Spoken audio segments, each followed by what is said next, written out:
Welcome back to something I've wanted to do for a long time, and that is go over these Suburbans. I was thinking Suburban Sunday SS. The Suburban deserves this because it is the longest running nameplate in existence right now. I believe it was out in 1935, so we're not far off 100 years of these guys being around. Nobody else can touch it. I've got a couple things I want to talk to you about. Hopefully I hit all those topics here, but my goal for this is I have 6 Suburbans. Here's 2 of them. 1976 Chevy C10 with the 454 option. Very cool, very rare option. So you get the best of the 5-lug plus big block power, turbo 400, big rear end, heavy duty springs. This is a sweet vehicle. If you want to see more on this one, I have a playlist on it. I also have this, my 1999 K2500 Chevy Suburban with a Cummins swap. Yes, that's a Duramax tailpipe, but it is powered by a 12-valve Cummins. Red outside, red inside, 22s. They say you can't lose with 22s, and I think when you go with the Suburban, you can't lose. But one thing I wanted to talk about here is with this Suburban nameplate. When I think of Suburban, I think of family. Why? Well, let me show you. That's why right there. And the older ones only seat 6, but newer ones can seat up to 9, like that one. Or if you're peeking over there, those guys seat 8 because they got front captains. There's my 97 GMC that'll probably find a new home soon, and my 97 Chevy Suburban, both K1500s. Sundays are usually filled with family, friends. I know when Justin and his wife come out, we all hop in that black Suburban and went to state parks or whatever. That is the cool part about Suburban, and that's why I wanted to start SS Suburban Sunday. I love Chevy SS's, by the way, so it all works out. I'm kind of a Chevy boy. But I think the goal for this is to just kind of do things based around a Suburban, whether it's a fix, just a cruise, a comparison. I'm hoping to find a few out there that are kind of rare like this one that someone will let me come and see and drive and go around. But I really want to focus on these. I have, like I said, 6 of these. There's 2 of them you haven't seen yet in this video. One of them's at the shop, and I'm not sure what to do with it. It is I believe it's a 2000. I mean, it's been so long I can't even remember the year. It's a 2000 or a 2001 with a LB7 Duramax swapped in it and a 5-speed Allison. Parts were hard to come by. A good block was hard to find. It had the dowel pin come out, go through the motor, and just totally destroy it. Supposedly it was rebuilt before, and there's some signs that it was, but it's just I've got it at the shop trying to figure out what to do with it. I bought this, and now I'm just debating, do I really want to put the money into that or find the money to put into that? I've also got this since that's broken. I absolutely love this vehicle. It is a blast to drive, not to fill, I said to drive. I don't know, there's just something about these vehicles that make me smile. I love to drive this. We'll get the AC recharged and we'll be on our way again. But this thing stops, drives like a dream. I would take this across the country if I had an unlimited budget for fuel.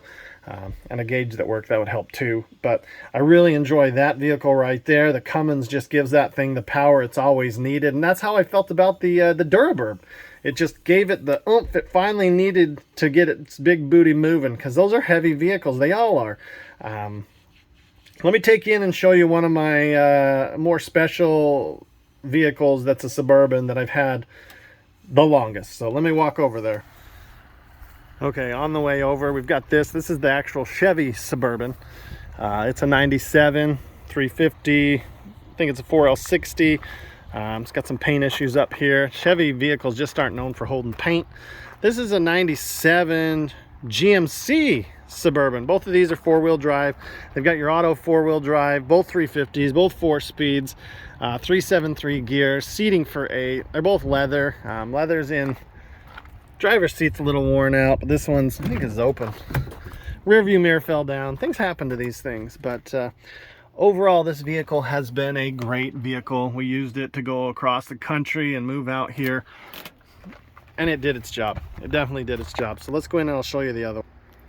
All right, we opened the shop. We got Frosty here. We still got an issue with this tire. Not sure what to do with that, but that's a whole nother video. We've got the Cummins, the Fox body, the Camaro, and this, my 1970 Chevy Suburban. This is a 3-door. When it goes out, it stops a crowd every time to come ask me about it. People aren't quite sure what it is. It looks like the world's biggest wagon ever, and it kind of does, you know, especially being low like that. Wish it had a little bigger rims. This one's got a crate 350, turbo 400. I think it's 373s out back, airbags in the rear, lowered, I believe, 4 inches in the front. It's a beautiful vehicle. I've got a brand new carb to go on it. When I got it, this crate engine was supposed to come with a Holley, I think 600. I had a Carter 500 on it, or 550, I can't remember, but it hasn't run right. So I've got a brand new carb to go on it, and that should fix a lot of the issues I'm having. When I give it gas, it just isn't, something's wrong. So we're gonna fix that with the carb. I've got plenty of fuel pressure, but one thing I wanted to say is, and this is more of a shame and a blast on Chevy, this vehicle has been around longer than any other nameplate, and there's a reason for it. There's a need for it. People need these. When you have a big family and you don't want to look silly in a van, or you just don't want to deal with a van, this is what you get. You get a Suburban. Also, if you don't have the budget to have multiple cars, this Suburban can tow, you could do work out of it, and you can still haul your family. And the best part about this over, say, a Tahoe or just a standard Yukon, you can fit everybody and still have enough room behind the back row for gear. So Chevy's always pissed me off on these, but I love them. And the newer ones just kind of get more and more ridiculous. And what I mean by that is, in '99, the new Silverado came out. This had to wait another year. It had to wait, so it ran with the older motor. Didn't get the new technology, it had to wait so the new Silverado could shine. And again, as you come to the newer ones, the new Silverado got an 8-speed and a 10-speed.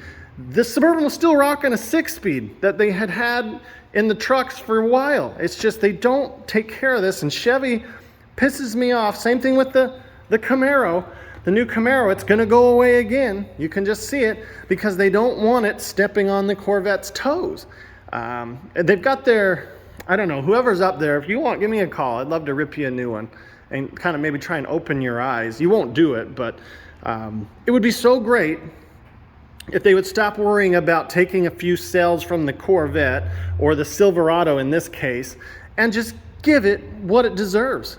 Bring it along with the rest of your vehicles. Don't make it wait a year later or 2 years later, in the 6-speed transmission case, many years later, to bring it up to modern speeds, modern technology. It's just, I've always been pissed off about that. They just don't treat it the same as they do the newer stuff. I mean, you look at it in the trucks back in '88, they got that new body style, and I believe it was 4 years later when the Suburban got the OBS style. It's just something else. I love Chevy, don't get me wrong, but they're always so afraid to hurt their own brand that it's just ridiculous. You're not going to. If someone's shopping for a Suburban, they're not going to be like, oh no, I better get the Silverado. So they need the Suburban. They're totally different vehicles, and you need to compete. I can't remember if and I might be wrong on this. If so, you can comment down below. The new Suburban, I hope, still comes with that inline 6 diesel. That's such a cool combination. Efficiency, power, reliability. It's just a good inline 6 diesels. Just like what's in the Cummins Burb, I love. They work. They work, they make power, they're efficient, they last, they're very well balanced. It's just a good thing. But what I'm hoping to accomplish on this is just give love to Suburban, something that's a big part of what I own. I love them. They're big, they're cool, they're rare. Maybe not all of them are rare, but some of the ones I have are rare. And it's always good to see a clean one rolling down the road, especially the older ones. I appreciate it, and I know if this nameplate has stuck around that long, there's a lot of people out there who do. So I hope you enjoy this. This is just a kickoff video for Suburban Sunday. We'll do some cruises, basic fixes on stuff, tune them up, maybe even a race, because I really want to see what this and the orange one will do. The orange one makes a lot of torque. This is close, I think, in torque, a little down. This is up in horsepower. And how they make the power is totally different. This revs up a bit. That's really low end. and the Cummins Suburban. I can't wait to take you guys for a ride in that thing. It's going to be awesome. But if you can, hit that thumbs up. If you're excited for this like me, these vehicles are freaking awesome, and I really hope to own one from every generation before I can't afford them. So anyways, with that, we'll see you on the next one. Thanks for watching.